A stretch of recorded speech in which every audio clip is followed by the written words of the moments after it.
Hi friends, welcome to our YouTube channel. ఈరోజు వంట చింత చిగురు ఉల్లిగడ్డ. ఈ చింత చిగురు ఉల్లిగడ్డకి ముందుగా కళాయిలో ఆయిల్ వేసుకొని జీలకర్ర, ఆవాలు, పచ్చిమిర్చి, ఉల్లిపాయలు వేసుకోవాలి. తగినన్ని ఉల్లిపాయలు వేసుకోవాలండి.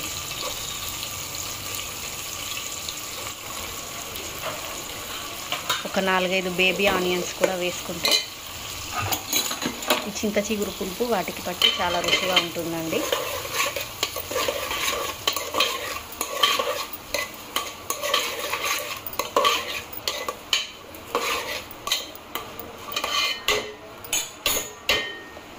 చింత చిగురు క్వాంటిటీని బట్టి మీరు ఉల్లిపాయలు వేసుకోండి. ఉల్లిపాయలు ఎక్కువగా ఉంటేనే బాగుంటుంది.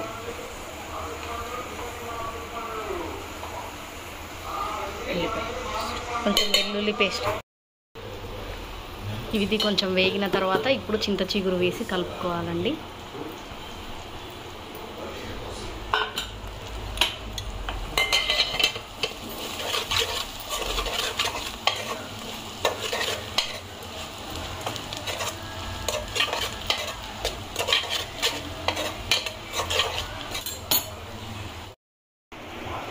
అంతే అండి, చింత చిగురు ఉల్లిగడ్డ రెడీ అయినట్టే.